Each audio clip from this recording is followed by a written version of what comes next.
fucking clean. कैसा लग रहा है गाड़ी? Amazing.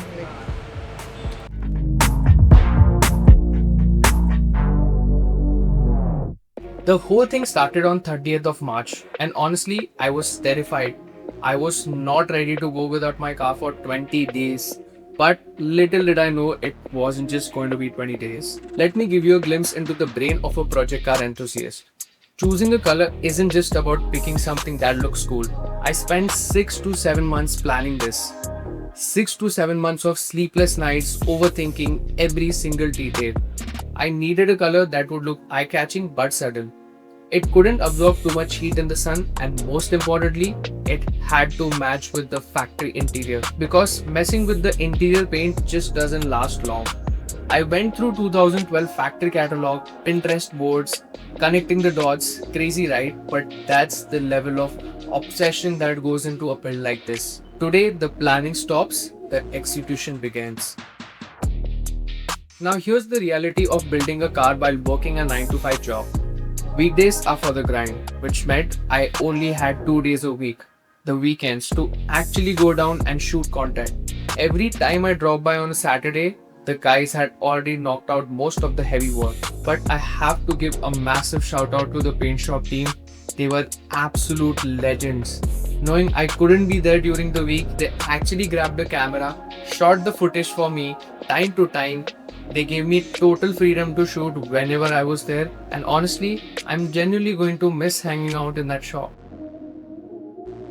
The process started by completely stripping the car apart. Every single panel was bare, and actually one detail I totally forgot to mention, we removed the front windshield. The old glass was scratched to hell from years of use, and it was driving me crazy. But removing it serves a double purpose. If you leave the glass in, the painters have to mask around the rubber trim, which always leaves a nasty paint edge. So we took the old windshield out entirely, painted the whole car clearly into the frame, and installed a brand new windshield afterward. That's how you get a true factory finish. Once the surface was perfectly flat, it was time to head into the booth. Again, huge thanks to the shop guys for capturing this footage while I was stuck at my desk. They laid down a non-sandable primer coat to seal everything up, and then it was finally time to spray. I'm not going to lie, during that week, I couldn't even focus at work. I was literally sitting at my 9 to 5 desk job, just daydreaming about the paint booth. It might look easy when you watch a spray gun move, but the level of skill required to lay down the paint evenly without runs or orange peels is insane. It's pure artistry. But the booth is only half the battle.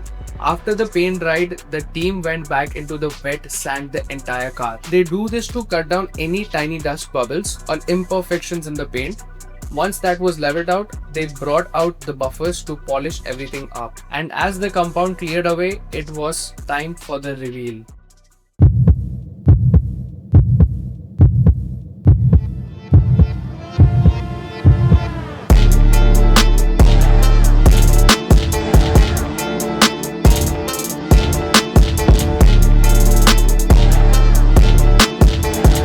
We painted this car in Barcelona Red. The reason I chose this exact shade is that it perfectly complements the interior tones. And if you guys remember the whole thesis behind the build, it's all about those OEM plus feels. I wanted a color that felt special but looked like it could have just come straight out of a high-end Toyota showroom. And looking at it under the sun, the results are exact that. Seeing this car look one solid color after months of mismatched panels, it's an unbelievable feeling. The silhouette is sharp, the stance is set, and the paint looks like class. But don't get comfortable, because this build is far from over. We still have the entire custom interior left to execute. The exhaust system still needs to be done up right, and yes, the body kit is still missing. We have so much left to do to complete the vision. If you want the latest daily updates and behind the scenes madness, before the next video drops, make sure you're following me on Instagram. Thank you so much for 1K subscribers. Make sure you're tuned in, and I will see you all in the very next episode. Peace.